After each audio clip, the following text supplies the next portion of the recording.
함께 나오실 성경 말씀 히브리서 13장 5절에서 6절의 말씀인 신약성서 369면입니다.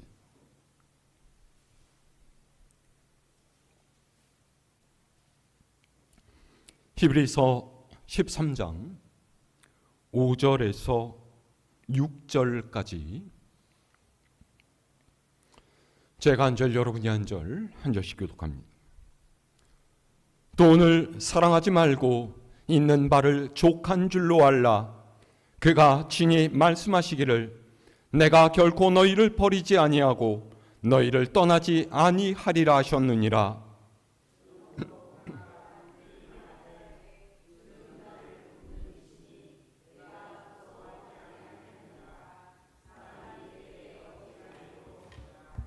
아멘. 할렐루야.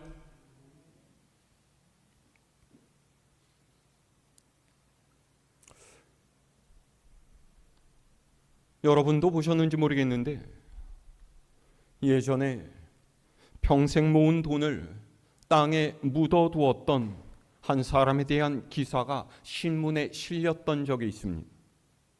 중국 북경의 어딘가에 사는 한 사람이 있었는데요. 이 사람 굉장히 의심이 많은 사람이었나 봅니다. 그래서 은행도 이용하지 않고요. 어딘가에 투자도 하지 않았어요. 다만 땅에 구덩이를 파고서 자신이 그동안 모은 돈을 다 묻어두었죠. 그리고 이렇게 돈을 묻어둔 지 5년이 지나서 이 사람이 나이 82살이 되어 이제는 그 돈을 좀 써봐야 되겠다, 그런 생각이 들었답니다. 그래서 돈을 꺼내려고 구덩이를 다시 팠더니요, 그 돈이 죄다 썩고 곰팡이가 피어서 쓸 수가 없을 정도였다라는 거예요. 기겁해서 은행에 가서 이 돈을 바꿔달라, 복구해달라 요청을 했지만은 겨우 묻어놓은 돈의 3분의 1만을 회복할 수가 있었대요. 기가 막힌 일이죠. 물론 우리에게는 훗날에 닥쳐올지 모르는 어려움을 대비해서 저축하는 생활도 필요합니다. 하지만 어리석은 사람만이 생명의 보장을 물질에 두어요. 그리고 그 물질적인 보장이 우리의 문제를 완전히 해결해 주는 것도 아닙니다. 더구나 우리가 이 세상을 떠나서 하나님께로 갈 때 그 물질은 어떤 도움도 되지 못하죠. 생각해 보세요. 마지막 때가 되어서 주님께서 오셨을 때 내가 주님 앞에 내보일 수 있는 것 무엇이겠습니까? 평생 동안 일해서 장만해 놓은 아파트예요? 아니면 자녀들에게 물려주려고 간직해둔 은행 통장입니까? 주님께서 너 나를 위해서 천국에 들어가기 위해서 뭘 했느냐? 영생을 얻기 위해서 너 뭘 준비했느냐? 이렇게 물어보실 때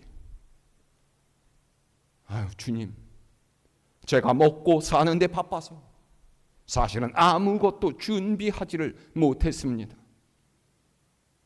혹시 제가 가진 이 아파트하고요, 은행 통장 3개 갖고는 안 되겠습니까? 이렇게 말한다면 이게 얼마나 부끄러운 일이에요. 하나님의 말씀을 따라서 믿음으로 살고자 할 때 우리는 세상의 유혹과 시험에 부딪히고 우리를 걸어 넘어뜨리려고 하는 갖가지 장애물들을 만나게 됩니다. 그 중에 가장 위험하고 가장 치명적인 것이 뭘까요? 자신을 드러내서 자랑하고 싶어하는 교만도 있고요. 세상 권세와 명성에 대한 욕망도 있지만 무엇보다 가장 큰 것은 바로 돈에 대한 욕심입니다. 돈은 늘 문제입니다. 2000년 전 은혜가 충만했던 초대교회 때도 그랬고요. 오늘을 살고 있는 우리에게도 마찬가지죠. 그래서 오늘 말씀에서 히브리서 저자도 돈을 사랑하지 말라 그랬던 거예요. 자, 우리 오늘 말씀 5절을 다시 함께 읽어볼까요? 시작! 돈을 사랑하지 말고 있는 바를 족한 줄로 알라. 그가 친히 말씀하시기를 내가 결코 너희를 버리지 아니하고 너희를 떠나지 아니하리라 하셨느니라. 아멘. 히브리서 저자가 돈을 사랑하지 말라고 한 것은요, 돈이 우리의 삶에 별 필요가 없다라는 뜻이 아닙니다. 돈은 필요하죠. 그렇지만 그 돈을 사랑해서는 안 된다라는 거예요. 예전에도 말씀드린 바가 있지만은 돈은 가치 중립적인 물질일 뿐이에요. 그 자체로 선하거나 악한 것이 아니죠. 그래서 돈이 많은 사람이 악한 사람이거나 혹은 죄가 많은 사람은 아닙니다. 그런데 돈 자체가 악한 것을 아닐지라도 돈에 대한 사랑과 탐욕은 우리로 하여금 죄를 짓게 만들고요, 하나님께로부터 멀어지게 하는 강력한 유혹의 힘을 갖고 있죠. 사람은 돈이 많으면요, 하나님을 찾지 않는 교만한 경향이 있습니다. 돈이 많으면 사람도 무시하는 경우가 있고요, 돈이 많으면 하나님의 뜻과 지혜를 구하지 않고 돈을 사용해서 문제를 해결하려고 해요. 그리고 그것이 성공하면, 야, 이렇게 하면 되는데, 이렇게 생각해서 더 많은 돈을 얻으려고 불의하게 범죄를 저지르는 경우가 생기는 거예요. 돈을 사랑해서 생기게 되는 위험이 무엇일까요? 사도 바울은 후배 동역자인 디모데에게 쓴 편지에서 돈을 사랑하는 것은 자신을 죽이는 정도로 위험한 것이다 라고 말하고 있어요. 디모데전서 6장 10절이요, 이렇게 기록이 되어 있죠. 자, 앞에 나올 텐데요, 우리 함께 읽어볼까요? 디모데전서 6장 10절 말씀. 시작. 돈을 사랑함이 일만 악의 뿌리가 되나니 이것을 탐내는 자들은 미혹을 받아 믿음에서 떠나 많은 근심으로써 자기를 찔렀도다. 아멘. 보세요. 바울이 돈을 사랑하는 것은 어떤 결과를 낳는다라고 했습니까? 가장 먼저는 1만 가지 악의 뿌리가 된다 그랬어요. 다시 말하자면 돈을 사랑하는 마음으로부터 10,000가지의 악함이 시작된다라는 것이죠. 사람이 돈을 사랑한다라는 것은요, 돈이 내 인생에서 가장 중요한 것이라고 생각하게 된다라는 뜻이에요. 그러니까 인생의 문제를 헤쳐가기 위해서는 무엇보다도 돈이 있어야 한다라고 여긴다는 거죠. 먹고 살려면 돈이 있어야 합니다. 자녀들을 양육하는데도 돈이 들어요. 몸이 아파서 병원에 가려면 돈이 들고요. 몸이 건강해서 여행을 가려고 해도 돈이 듭니다. 움직이면 다 돈이에요. 근데 이렇게 생각하면요, 삶의 중심이 돈이 되어버립니다. 돈이 없이는 아무것도 할 수 없으니까 결국 나를 행복하게 해주고 나를 웃게 해주는 것은 돈이다, 그런 생각을 하게 된다라는 거죠. 그렇게 돈을 마음에 품으면요, 하나님께서 돈에게 밀려나 버려요. 하나님께서 내 마음의 중심을 차지하셔야 하는데 돈에게 쫓겨나게 된다라는 거죠. 입으로는 하나님께서 내 삶을 인도하신다라고 말하면서도 돈에 끌려다니게 되고 결국은 하나님이 아닌 돈을 섬기며 살아가는 인생이 되고 마는 거예요. 10절 하반절에서 바울은요, 돈을 탐내는 자들은 돈의 유혹에 빠져서 믿음에서 떠나게 되고 많은 근심을 하게 된다라고 했어요. 이 근심은 돈을 더 많이 가지려는 것에 대한 근심입니다. 돈은요, 가지면 가질수록 욕심을 불러 일으켜요. 그리고 히브리서 저자는 이것이 자기를 찌르는 행위라고 했죠. 자기를 찌른다라는 말이 무엇입니까? 돈을 사랑하는 것은요, 영적인 자살 행위라는 거예요. 그의 영이 하나님께서 주시는 은혜와 평안 가운데 머무르는 것이 아니라 돈으로 인해서 얻을 이익을 재어보고 계산하는 가운데 영이 차츰차츰 말라 죽어가는 그런 행동이라는 거죠. 그러면 우리가 어떻게 돈을 사랑하는 이 유혹을 이겨낼 수 있을까요? 히브리서 저자는요, 있는 바를 족한 줄로 알라 그랬어요. 그러니까 지금 갖고 있고 누리는 것에 만족하라라는 거예요. 사도 바울은 디모데전서에서 자족하는 마음이 있으면 경건에 큰 유익이 된다라고 하면서 우리가 세상에 아무것도 가지고 온 것이 없고 또 아무것도 가지고 갈 수 없기 때문에 먹을 것과 입을 것이 있으면 족한 줄 알아라 그랬어요. 자족하는 마음이 있을 때 우리는 돈을 사랑하는 올무에서 벗어날 수가 있습니다. 네, 여기서 우리는 게으르고 불성실해서 가난하게 된 것과 자족하는 것을 혼동하지 말아야 돼요. 게으르고 불성실해서 가난하게 사는 것은 자랑이 아닙니다. 자신이 열심히 살지 못해서 가난하게 살면서 잘 사는 사람들을 나쁘게 말하고 사회가 불공평하다라고 투덜거리는 것은 바울이 말하는 자족과는 거리가 멉니다.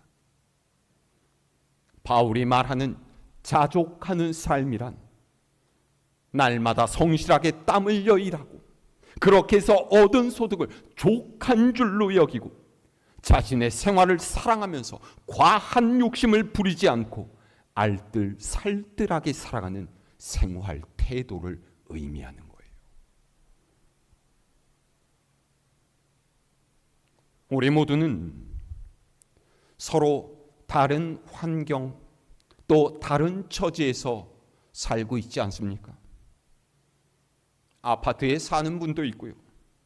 주택에 사는 분도 있고 저처럼 사택에 사는 사람도 있습니다. 자동차를 갖고 있는 사람도 있고 가지고 있지 않은 사람도 있죠. 직업이 있는 분도 있고요. 없는 분도 있습니다. 먹고 살기에 넉넉한 형편인 분도 있고요. 좀 쪼들리는 형편에서 사는 분도 있어요. 물론 우리는 보다 나은 삶을 살기 위해서 노력해야 하지만은요, 그렇다고 마냥 다른 사람의 처지와 환경을 부러워하면서 돈을 버는데 목을 메어서는 안 돼요. 하나님께서 주신 것에 감사하며 내가 누리고 있는 것을 은혜로 할 때 돈을 사랑하는 유혹과 시험에서 벗어날 수가 있게 되죠. 그래서 바울도 빌립보 교회에 보낸 편지에서 내가 어떤 형편에서든 자족하기를 배웠노라 그러지 않았습니까? 물론 우리는 이게 쉽지 않다라는 것을 굉장히 잘 알고 있습니다. 그래서 이렇게 질문할 수도 있죠.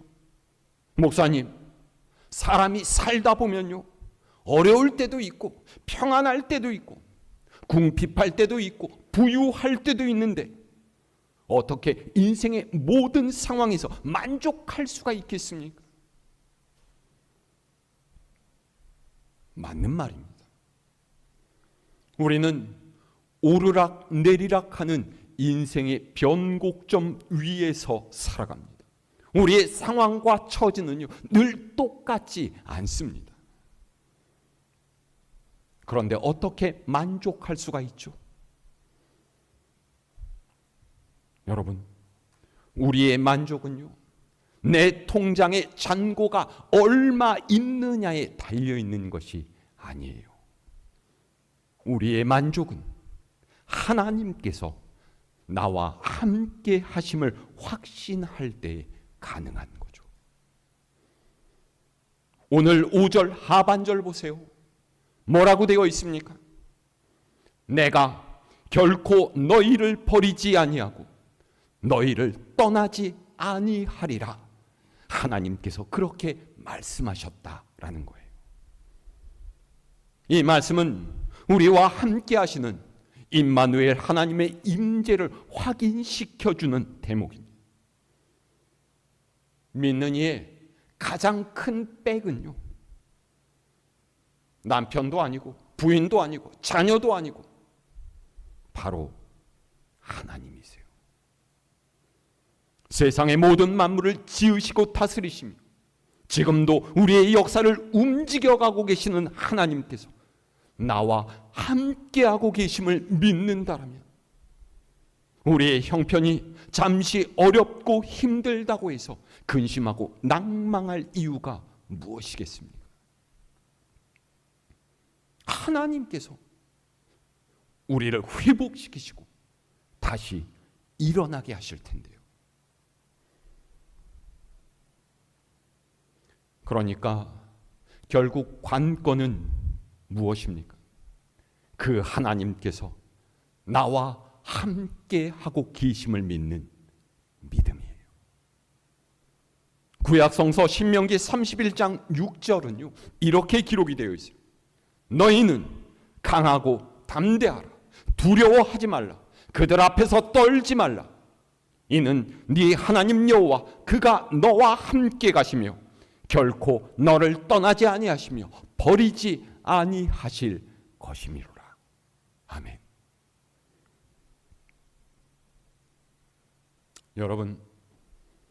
여러분도 이렇게 경험하셨겠지만요, 돈은 있다가도 없어지며 때로는 우리를 위로해 주기도 하지만 때로는 심한 배신감을 던져줄 때도 있습니다.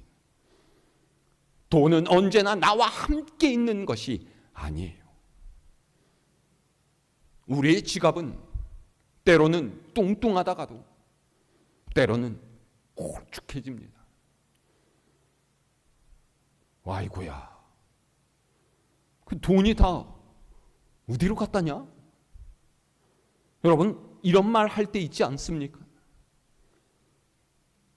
하지만 하나님께서는 언제나 우리와 함께 하심, 떠나지 않으시고 버리지 않으시는 분이세요.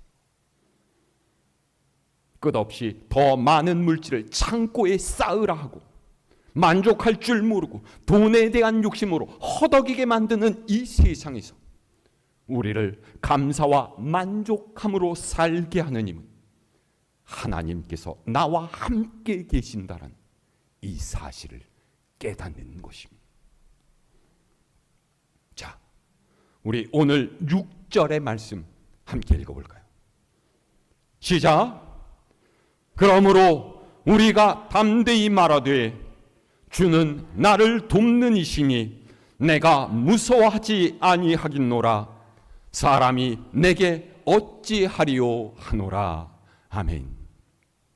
6절은 그러므로 라는 말로 시작되고 있습니다. 이 그러므로는요, 앞의 5절을 받는 이 단락의 결론을 드러내고 있어요.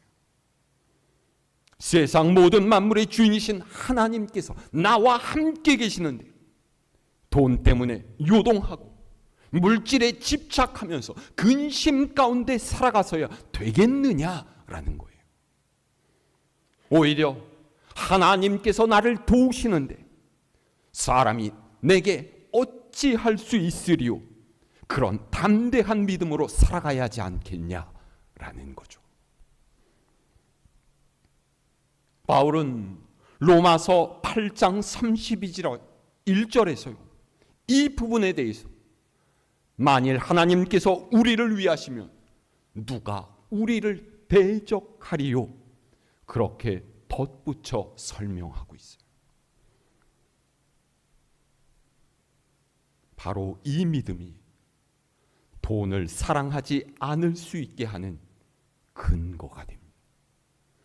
어려운 일이 있더라도, 물질의 부족함이 나를 핍박할 때에도 하나님께서 나를 도우시고 넘어지지 않게 붙드실 거라는 이 믿음이 오늘의 세상에서 믿는 우리를 담대하게 만들어준다라는 거예요.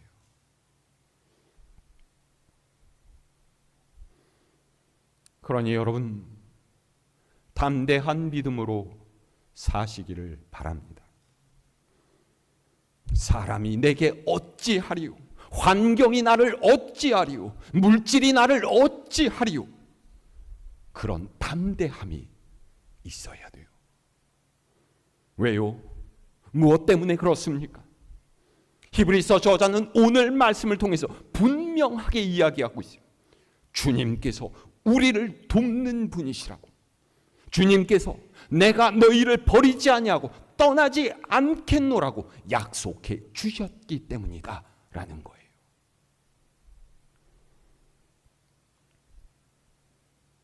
우리가 구원받고 믿음으로 살아가는 그리스도인이고자 할 때 흔들리지 말고 분명히 지켜가야 할 하나님 나라의 윤리가 있습니다. 우리는 돈 없이는 살 수 없는 사회 속에서 살고 있지 않습니까? 돈은 이 사회 속에서 엄청난 힘과 권세를 발휘합니다. 그래서 돈을 과도하게 사랑하는 이들이 믿는 사람들 중에도 많아요. 하나님을 제쳐둔 채로 돈을 벌기 위해서 혈안이 되어서 일하는 것만 돈을 사랑하는 것이 아닙니다. 직원들에게 정당한 품삯을 주지 않는 것도 돈을 사랑하는 거고요. 돈을 움켜쥐고서 베풀 줄 모르는 것도 돈을 사랑하는 거예요. 돈 때문에 사람을 미워하고 돈 때문에 불의를 행하는 어리석은 인생이 되지 말아야 합니다. 그러기 위해서 우리는 무엇보다도 하나님은 나를 지키시는 자라는 굳센 믿음을 가져야 해요. 돈은 언젠가는 없어질 것이니까요. 사랑할 이유와 가치가 없지만은요, 하나님께서는 나와 영원히 함께 하시고 가장 좋은 것을 주시는 분이시라는 걸 우리는 잊어서는 안 됩니다. 여러분 모두가 나를 돌보시고 지키시는 하나님의 임재를 확신하며 그분께 온전히 삶을 맡기는 하나님의 사람들이 될 수 있기를 바랍니다. 더 많이 갖고 더 많이 누리려 하는 욕망의 굴레에서 벗어나서 나누고 베풀고 섬기라 하시는 하나님의 뜻에 순종하는 삶을 사시기 바랍니다. 오늘도 하나님께서는 내가 너를 버리지 않겠다고, 내가 너를 떠나지 않겠다 말씀하고 계셔요. 하나님께서 내 인생의 만족이, 내 기쁨의 근원임을 마음속에 새기면서 담대하게 이 세상을 이겨나가는 여러분 모두가 될 수 있기를 우리 주님의 이름으로 축원합니다.